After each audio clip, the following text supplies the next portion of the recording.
They said it was impossible. Just a wartime delusion. But what if I told you that face was waiting for me before I was even born? My name is Evelyn Grace Whitaker. I'm 91 years old, and I live alone in an old house in Charleston, South Carolina, surrounded by ivy, memories, and silences that never left me. From the porch, I watch the world go by, unaware that inside this house, a war story still lives. Not the kind you find in books with maps and dates, but a real story of this grandmother, one that involves a face, a secret, a wounded man who should never have existed, and yet, somehow, appeared. I served as a volunteer nurse during the Korean War. I was one of the first to enlist when I saw a newspaper headline about young men vanishing in camps no one wanted to talk about. I left behind my sewing, my church, and my mother crying at the window, to care for the wounded our country preferred to forget. And in that stifling hospital, under sweat-soaked sheets and unthinkable orders, I saw everything. Soldiers crying like boys, the missing whispering childhood names, and one pair of eyes that's haunted me ever since. Today, after all these years of pretending I didn't remember, I've decided to speak, because when a stranger's face calls you by your name, when he knows secrets your own mother never dared to write down, you realize war doesn't end with the last bullet. War lingers in hidden letters, scratched out photos, radios that switch on by themselves at 3 a.m. And what happened to me wasn't a hallucination. It was a legacy, and maybe a warning. If you've ever felt like there's something time can't erase, then go ahead and subscribe to this channel and leave a comment saying, "I carry a story no one believes too." Around here, we welcome what's been forgotten and turn silence into testimony. For decades, I tried to erase that day from my mind, but it always came back. Sometimes in the rustling of the cornfields in the afternoon, like the land itself whispering his name. Other times in my dreams, feverish, tangled, where he called out to me like he did that one dawn. His face, wounded yet strangely calm, would appear in the mirror, fused with mine. Now, at 88, sitting in this old house surrounded by cornfields, the silence still speaks to me. They say time heals everything. But what do you do when time is exactly what condemns you? Because the more the years go by, the more that secret grows inside me, like a twisted root no one can see. When you've lived through a war story you can't tell, every breath becomes a hiding place. And no matter how much I try to smile for the grandkids, I carry the eyes of someone who saw what shouldn't have been seen. Back then, I was just another nurse trying to survive the chaos. My uniform was always stained with dried blood, and my hands would shake after every shift. But what hurt the most weren't the screams. It was the silence. Those rooms where the wounded didn't even have the strength to cry for help. And among all the survivors, it was him, the missing one, who carved into my chest like a hot blade on fresh wood. I kept that secret like someone burying a body in their backyard, with fear, care, and guilt. I never told my sister, my husband, not even the childhood priest. There was a pact, even if it was just mine. That secret couldn't leave me. But the truth is, some stories aren't meant to die. And this real story of this grandmother began to rot my soul the moment I realized. It was also the story of my own blood. The strangest thing is that the war made me believe I had control over what I could or couldn't remember. But some things, they choose us. And it was on a stifling afternoon, between rusty syringes and damp mattresses, that everything began. Because before me, before his name was ever whispered, there was a hospital, and on its gate, a crooked message spray-painted in red. I still remember the dust clinging to my skin the moment I arrived. The damp European soil felt different, heavier, like each grain already knew what was coming. I walked toward the makeshift medical base with tense shoulders, trying to look stronger than I really was. At the entrance, someone had scrawled a shaky message. "What enters here never leaves the same." And I walked in anyway, heart racing, and a daisy brooch pinned to my chest. From the outside, the hospital was already a warning. Broken windows, moldy walls, the air thick with mildew and ether. But inside, it was another world entirely. A world where hope seemed to have been buried with the first bodies. It felt like every corner had swallowed a secret. The war story lived in that place wasn't written in any book. It echoed up from the stretchers in silence. Sometimes, silence is crueler than crying. I heard more moans than words. And some hallways felt sealed off not by protocol, but by fear. There was this constant tension in the air, like something was about to happen, and at the same time like it already had. The wounded who came in didn't just bring blood. They brought eyes that avoided ours, like someone hiding a hiding place inside their own mind. The first time I walked into the largest ward, I almost tripped over a basin full of blood-soaked cloths. I looked around for guidance, but no one offered any. It was as if inside those walls, everyone was alone, even in a crowd. I remember the metallic hum of a slow-spinning fan, like a countdown. And I remember another nurse's eyes, locked onto one of the covered stretchers in the back. That's where the emotional story I never had the courage to finish began. And to this day, when I close my eyes, I can still smell that old iodine mixed with rust. It was a smell that clung to your bones. But what truly marked me wasn't in the peeling walls or the creaking of the field cots. What marked me was on stretcher 47, isolated, draped in dark sheets and whispers no one dared to translate. Stretcher 47 sat in a dark corner of the ward, like it had been pushed out of the world. The cloth draped over it didn't reveal the wounded man's face, just a distorted shape beneath the thin sheet. No one spoke about him clearly, only with tightened silences and eyes that quickly turned away. They said he was dangerous, that he wasn't supposed to be there.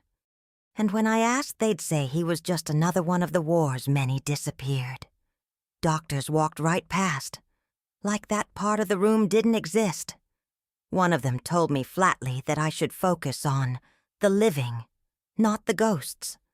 But the truth was, everyone seemed afraid of that stretcher. And to me, that was always more terrifying than any wound.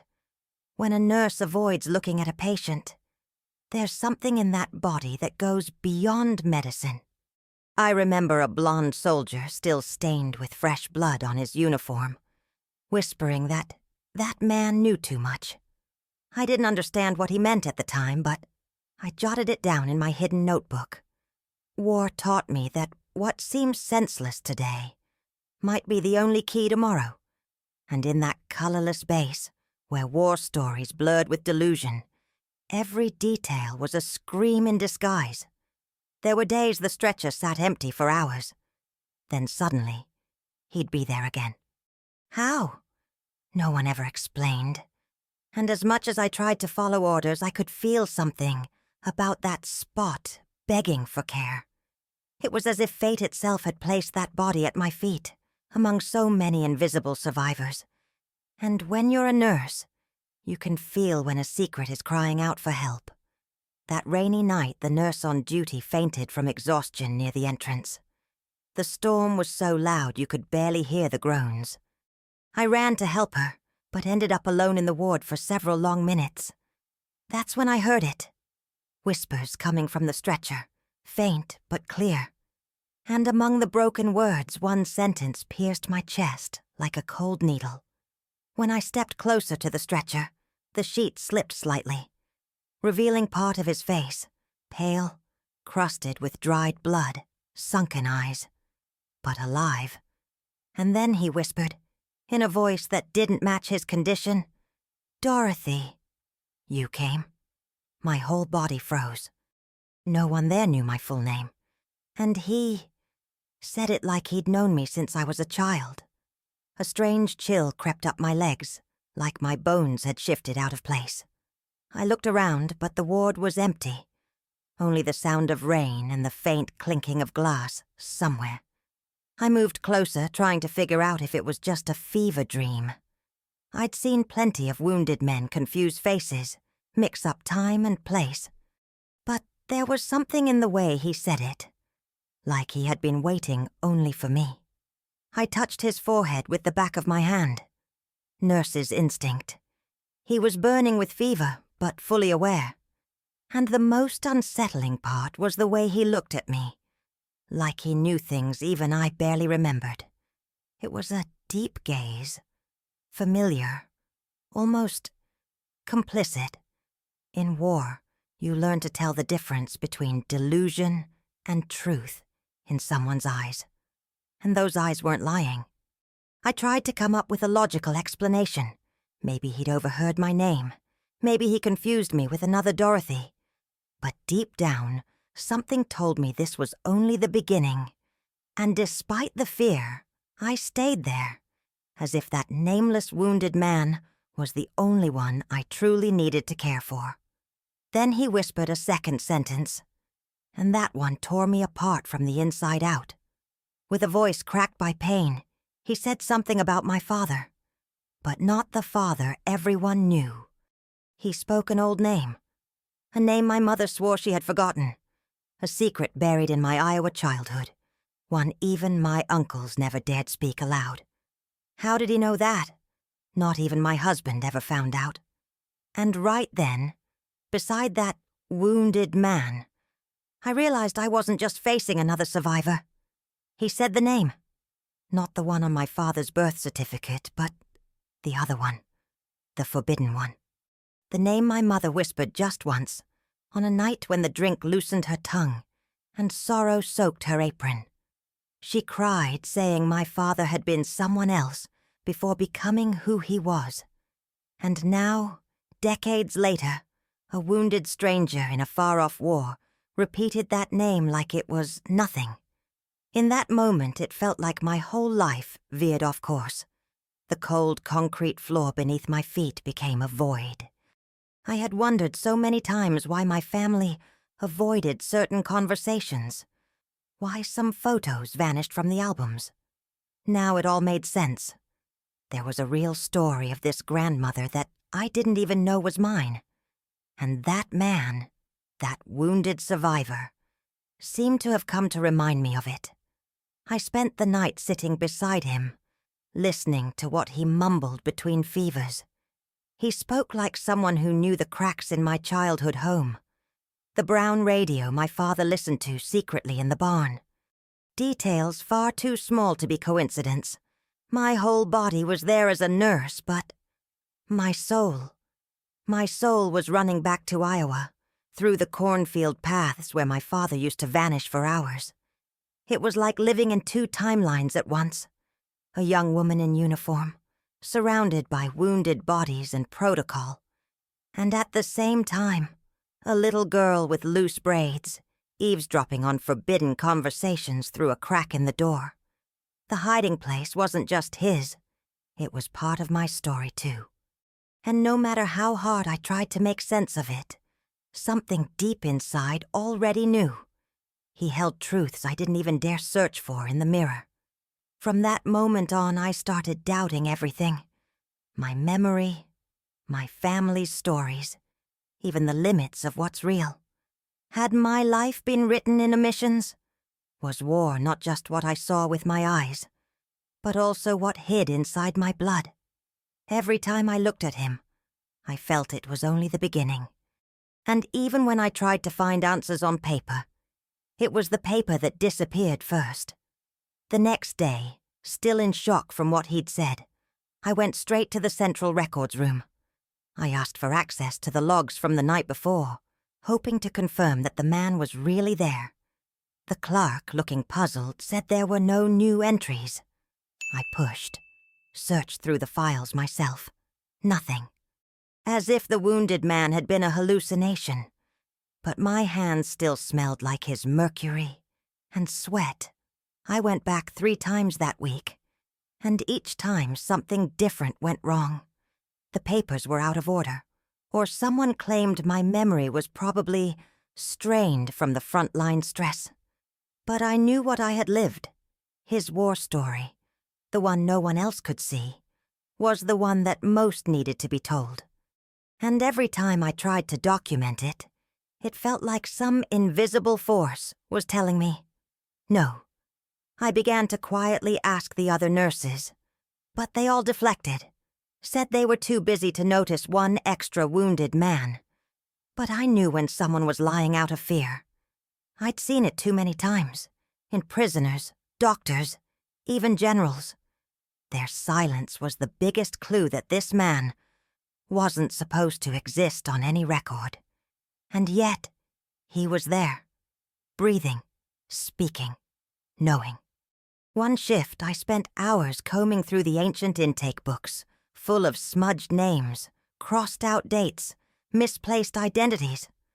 I felt like I was chasing a ghost in surgical gloves, a man erased on paper but alive in my hands.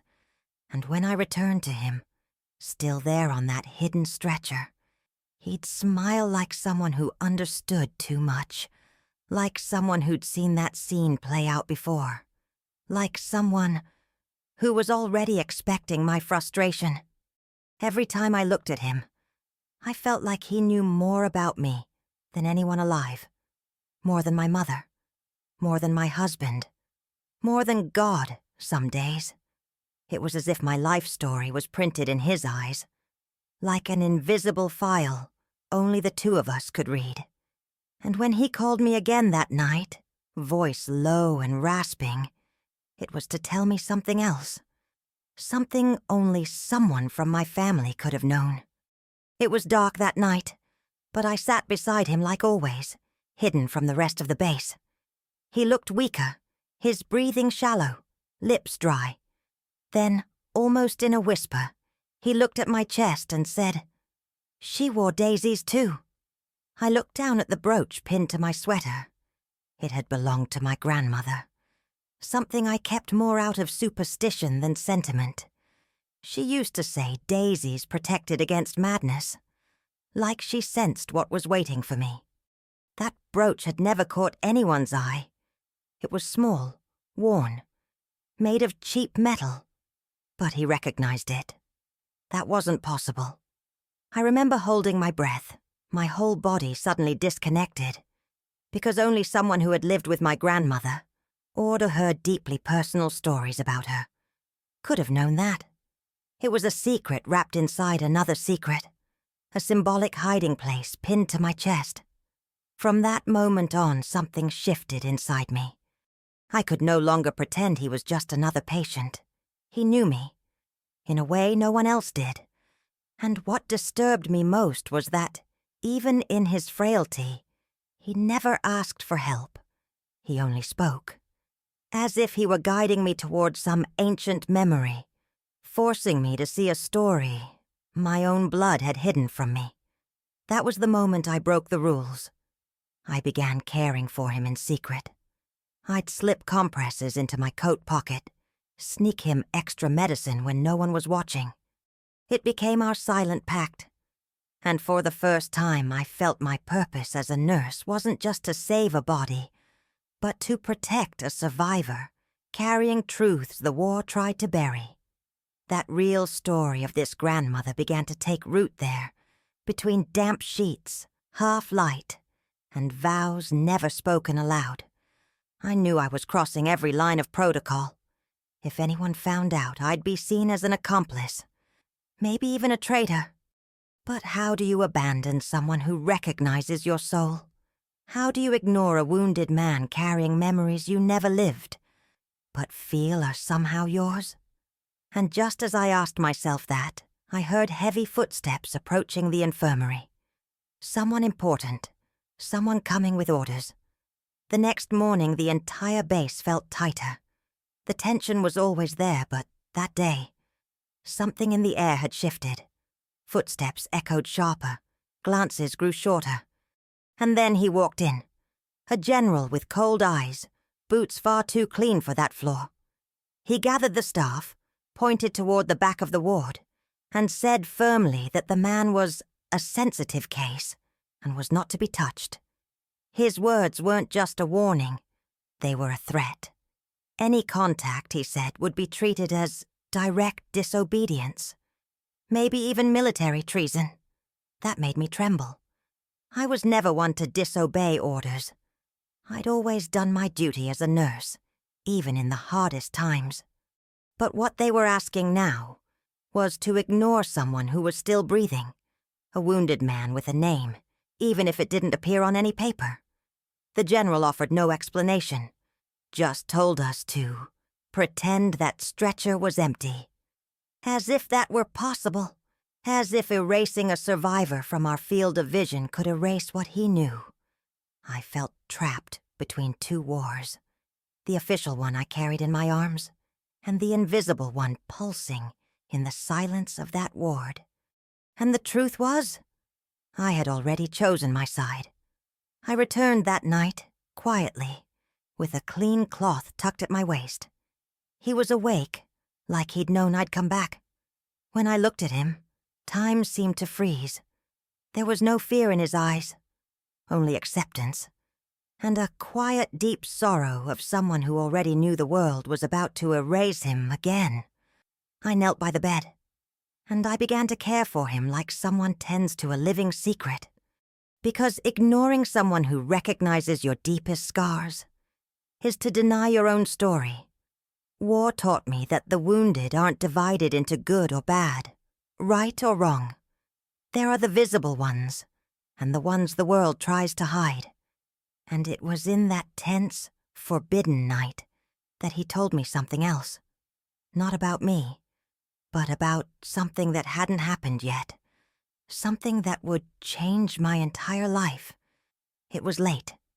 The silence in the ward was broken only by the clinking of IV bottles and the muffled sound of rain. I was holding his hand, thin skin, almost translucent, when he gave a slight squeeze and spoke with eerie clarity. He said, "The one-story house, the cornfields, the old radio." My heart stopped for a second. He described in perfect detail the place where I live today. Details only someone who had lived there could possibly know. He spoke of a wooden swing covered in ivy, the porch that smells like stale coffee, the slow afternoons with wind brushing your knees. And then, in a low voice, he mentioned the exact day my husband would die. I didn't want to hear it. I pulled my hand away. But he insisted. He said it wasn't a premonition. It was a memory. And as if that weren't enough, he added, "You'll outlive them all, and you'll remember me." I tried to ignore it, reason it away, push it out of my mind. I clung to logic. Maybe it was some psychological trick, some kind of manipulation. But there was something in the way he spoke that made me believe. That vanished wounded man seemed to come from a time that hadn't yet arrived. And what hurt the most was knowing he didn't say it to harm me. It felt like a sad warning from someone who already knew that the emotional story of my life would not end the way I expected. For years, I found myself reliving that night. When my husband fell ill many years later, I remembered his words. And when he passed, on the exact day that had been said, I broke down. I cried, not just for my companion, but for finally accepting that it had all been real. That the war story I had lived didn't just exist on battlefields, but in the very thread of my existence. I began to fear the words he hadn't had time to say. What else did he know? What truth had he run out of breath to tell me? And that fear only grew the night I went looking for him. And he was already gone. The stretcher was empty. No blood, no scent, no trace. only an envelope, a pale envelope, leaning in the corner, with my name written by hand and a dried daisy inside. It was a moonless night, the kind of darkness that swallows sound, footsteps, courage. I entered the ward like I always did, heart heavy and hoping he was still breathing. But the stretcher was empty, neatly made, dry, far too clean. No signs of rush or struggle, just absence. That kind of absence that weighs more than a whole body. I whispered his name, searched every corner with my eyes, with my hands. I checked the storage room, the sterilization area. No one knew anything, and those who did chose not to. I returned to the stretcher like someone returning to a grave with no body. That's when I saw the envelope, folded, yellowed, with my name written in a familiar hand. Inside there was a letter, and a dried daisy, just like the ones my grandmother said kept madness away. I didn't have the courage to read the whole letter. The first paragraph alone made my hand shake so hard I almost dropped it onto the mint and iodine-stained floor. He was talking about me, about before me, about things I hadn't even lived yet. It was like he was handing me the script of a life still waiting to unfold. I buried the letter behind the infirmary, terrified of what it might reveal. For years I dreamed of that crooked handwriting. I'd wake in the middle of the night wondering if the earth still held that secret. I had nightmares of rats dragging it away, of soldiers finding it, of the paper catching fire on its own. But I never went back. Never. Because some truths are like expired medicine. They might heal, or kill you slowly. But life, stubborn, relentless, has a cruel way of digging up what we try to forget. And it was on a random early morning, the house drowned in silence, and the smell of forgotten coffee on the stove, that something called to me again. Not footsteps, not groans. It was the old radio, the one I inherited from my father, turning on by itself, and the voice that came out of it was his. It was close to 3 a.m, that hour when silence in an old house feels the heaviest. My father's radio, that dark wooden one with stiff buttons and a dusty scent, had been off for years, and yet it turned on, by itself, no static, no interference, just his voice, clear, just like that first night, reading words I'd never forgotten. He was reciting parts of the letter I had buried, full sentences, commas in the exact same places. I recognized every line. It was like time had folded itself inside that room, and he was back, speaking only to me. This wasn't a recording. I knew that tone. There was hesitation, breath between the words. It was the same tired but steady voice of the man who knew too much. I rushed to shut off the radio, but the buttons wouldn't respond. His voice continued for a few more minutes, then vanished, as if it knew it had said what it needed to. I sank to the floor, hands over my ears, heart pounding. It was impossible, and yet it was real, because no one else heard it. And deep down, I already knew that secret was no longer going to rest easy. The next morning I left the house without coffee, without brushing my hair, not even bothering to put on shoes properly. I went straight to the backyard of the old infirmary, now just an abandoned lot near the road. I knew exactly where I had buried the letter, but when I got there, the earth had been disturbed, as if someone had dug it up, read it, and tried to cover it again. Only this time, it wasn't me. I looked around. No footprints, no clues. Just that poorly covered hole, and a feeling on my skin. The kind you get when you know someone's watching, even when you're alone. I returned home heavier than when I left, and that night, I dreamed of my mother holding daisies. But in the background, there was someone blurred, with his same eyes, and that same kind of absence. The one only he knew how to carry. I wasn't looking for anything in particular that day. I was just sorting through the drawers of my mother's old armoire. Something I do when missing her gets too loud and time stretches out. Between embroidery pieces, old buttons, and yellowed recipes, I found a sepia photo, folded in half. I recognized my grandmother instantly. Stern, dressed in dark fabric, eyes squinting against the sun. But behind her, there was a man. His face had been scratched out, almost erased by nail marks or maybe a blade. But even with the features blurred, I knew. The eyes were the same. The eyes of the wounded man I cared for during the war. The same man who called me by name, who knew my secrets, who vanished without a record. I shivered. That photo, aged as time itself, was telling me he had been part of my family, long before I ever existed. Why was that portrait hidden? Why had his face been scratched out? So many questions hit me at once. I had to sit on the floor, holding the photo with trembling hands. I remembered the unfinished stories, the sentences my mother never completed, the times she changed the subject when talking about her youth. And I began to suspect the secret wasn't just mine. I counted the years, checked the dates. The photo looked to be at least 2 decades older than me.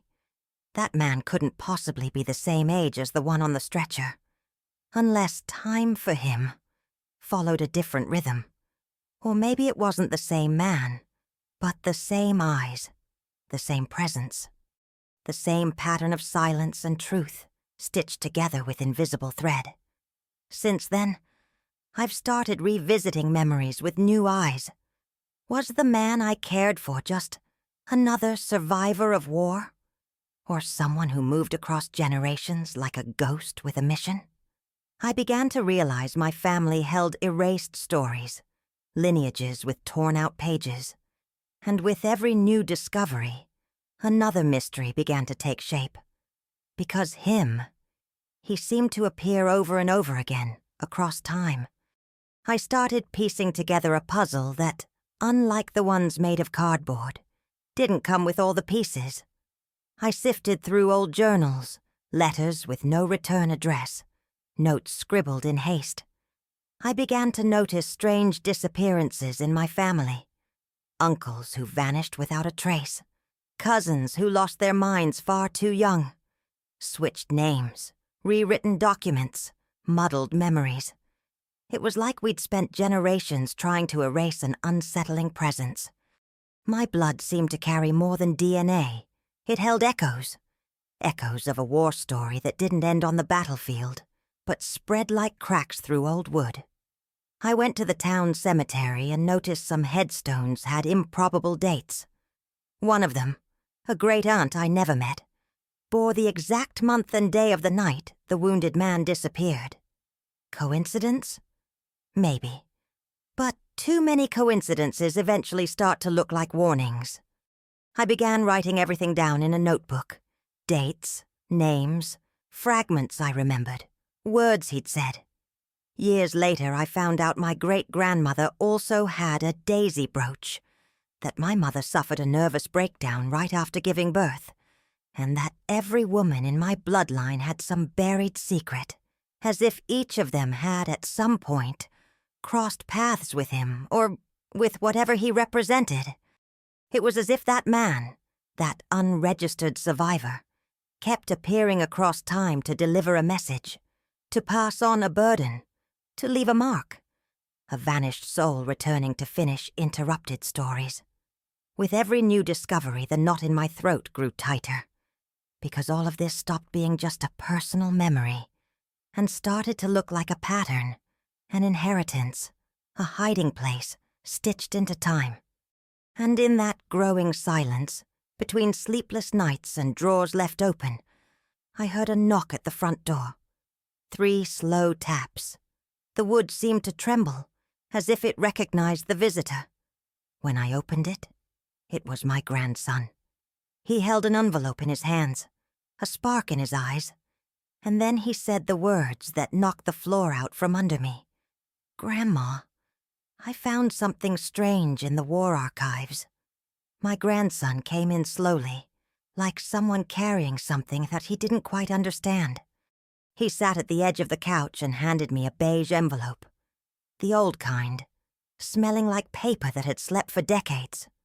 He said he was doing research for a school project, something about World War II survivors, when he found a handwritten medical record. It has your name on it, Grandma, but listed as the patient. I felt my hand go cold. The envelope pulsed between my fingers. I opened it carefully. The paper was aged, the edges delicate, but there it was. Dorothy Caldwell. Date, 1944. Diagnosis, acute febrile state, episodic delirium. My name. In the wrong place in the story. I stared at it for minutes, barely able to breathe, as if someone had swapped the pages of my life while I slept. My grandson watched me in silence, waiting for an explanation I didn't have. I dug through my memory, tried to find a clue, a thread. But what came to mind was his face, the wounded man, and the way he looked at me, as if he knew me better than I knew myself. Was I the patient, and he the one who cared for me?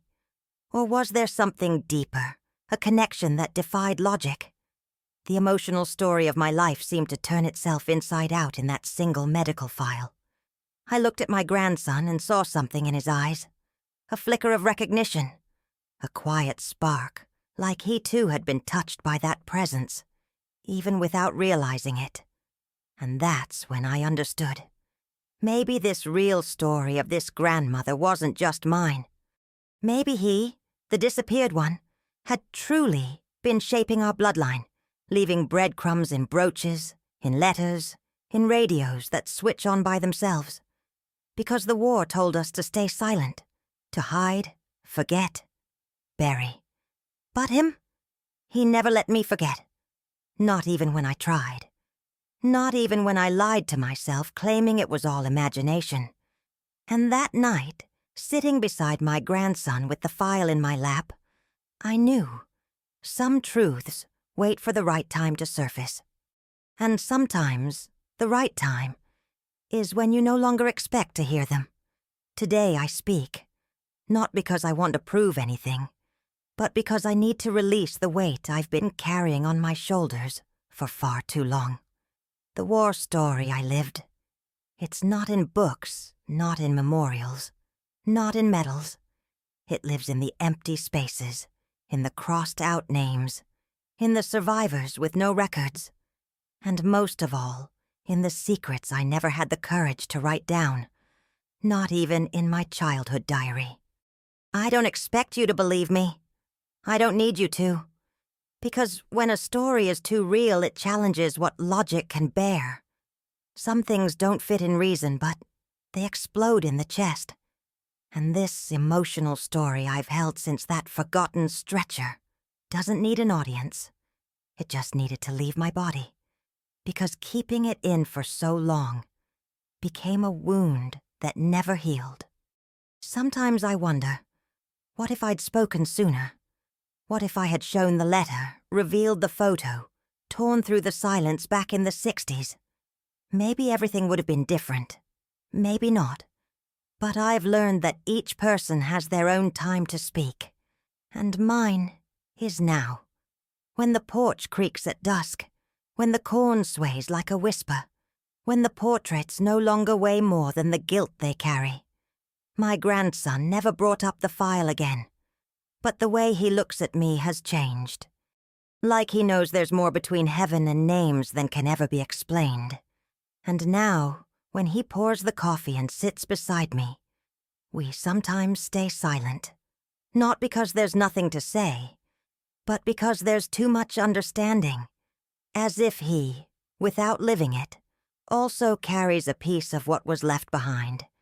And if you've made it this far, listening to every detail, maybe you felt something too. A memory you didn't live, but that pulses inside your chest. A secret that once felt like yours alone, but now finds its echo in my words. Maybe. just maybe, you're also hearing what was never meant to be said out loud.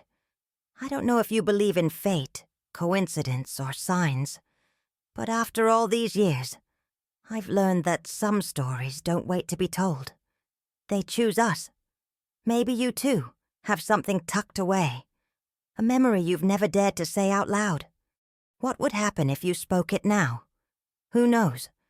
Maybe there are others waiting to hear, just like you're hearing my war story right now. Life taught me that every untold secret stays alive, even when we try to bury it. Do you also feel like you carry something the world wouldn't understand the same way? If so, tell me in the comments. I want to know if there are more hearts like mine. Hearts that beat with memories that never grow old. If this emotional story touched you, share it with someone who needs to hear it. Maybe a friend, maybe a family member. Sometimes hearing a survivor's voice, a real story of this grandmother, is the push we need to make peace with our own pain and scars. And before you go, I want to ask you one thing. Subscribe to the channel and turn on notifications. There are more hidden stories, more secrets from nurses who, like me, lived through the unthinkable. Stories that don't fit in books, but live quietly in hearts that feel. So, are you ready to hear one more story that time tried to erase?